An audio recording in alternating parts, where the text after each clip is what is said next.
हरे कृष्णा, राधे राधे। तो आज की वीडियो में मैं लेके आई हूँ विजया एकादशी व्रत कथा। तो आइए सुनते हैं। धर्मराज युधिष्ठिर बोले, हे जनार्दन, फाल्गुन मास के कृष्ण पक्ष की एकादशी का क्या नाम है तथा उसकी विधि क्या है? कृपया करके आप मुझे बताइए। श्री भगवान बोले, हे राजन, फाल्गुन मास के कृष्ण पक्ष की एकादशी का नाम विजया एकादशी है। इसके व्रत के प्रभाव से मनुष्य को विजय प्राप्त होती है। यह सब व्रतों से उत्तम व्रत है। इस विजया एकादशी के महात्म के श्रवण व पठन से समस्त पाप नाश को प्राप्त हो जाते हैं। एक समय देवर्षि नारद जी ने जगत पिता ब्रह्मा जी से कहा, महाराज, आप मुझसे फाल्गुन मास के कृष्ण पक्ष की एकादशी विधान कहिए। ब्रह्मा जी कहने लगे कि हे नारद, विजया एकादशी का व्रत पुराने तथा नए पापों को नाश करने वाला है। इस विजया एकादशी की विधि मैंने आज तक किसी से भी नहीं कही। यह समस्त मनुष्यों को विजय प्रदान करती है।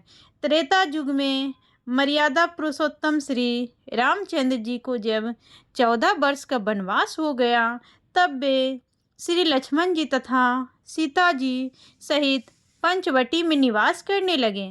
वहाँ पर दुष्ट रावण ने जब सीता जी का हरण किया, तब इस समाचार से श्री रामचंद्र जी तथा लक्ष्मण अत्यंत व्याकुल हुए और सीता जी की खोज में चल दिए। घूमते घूमते जब वे मरणासन जटायु के पास पहुँचे, तो जटायु उन्हें सीता जी का वृत्तांत सुनाकर स्वर्गलोक चला गया। कुछ आगे जाकर उनकी सुग्रीव से मित्रता हुई और बाली का वध किया।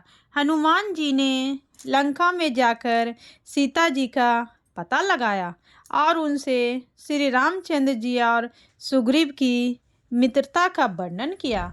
वहाँ से लौटकर हनुमान जी ने भगवान राम के पास आकर सब समाचार कहे। श्री रामचंद्र जी ने वानर सेना सहित सुग्रीव की संपत्ति से लंका को प्रस्थान किया। जब श्री रामचंद्र जी समुद्र से किनारे पहुँचे, तब उन्होंने मगरमच्छ आदि से युक्त उस अगाध समुद्र को देखकर लक्ष्मण जी से कहा कि इस समुद्र को हम किस प्रकार से पार करेंगे? श्री लक्ष्मण ने कहा, हे पुराण पुरुषोत्तम, आप आदि पुरुष हैं, सब कुछ जानते हैं। यहाँ से आधा योजन दूर पर कुमारी द्वीप में बकदालभ्य नाम की मुनि रहते हैं।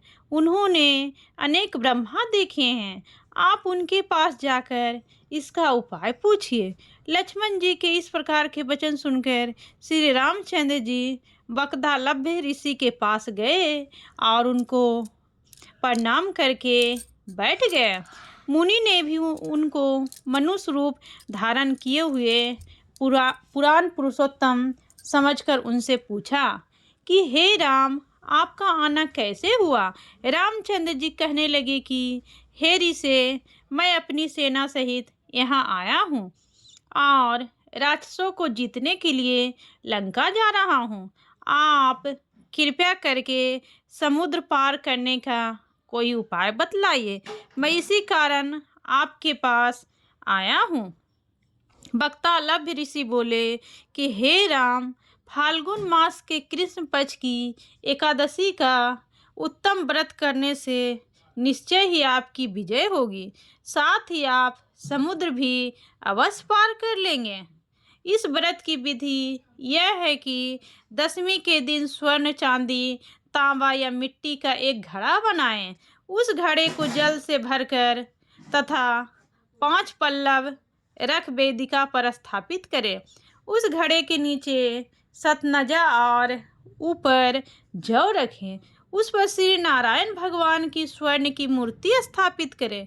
एकादशी के दिन स्नान से निर्भित होकर धूप, दीप, नैवेद्य, नारियल आदि से भगवान की पूजा करें। तत्पश्चात घड़े के सामने बैठकर दिन व्यतीत करें और रात्रि को भी उसी प्रकार बैठे रहकर जागरण करें। द्वादशी के दिन नित नियम से निर्भीत होकर उस घड़े को ब्राह्मण को दे दे। हे राम, यदि तुम इस व्रत को सेनापतियों सहित करोगे तो तुम्हारी विजय अवश्य होगी। श्री रामचंद्र जी ने ऋषि के कथानुसार इस व्रत को किया और इसके प्रभाव से दैत्यों पर विजय पाई। अतः हे राजन, जो कोई मनुष्य विधि पूर्वक इस व्रत को करेगा, दोनों लोकों में उसकी अवश्य विजय होगी।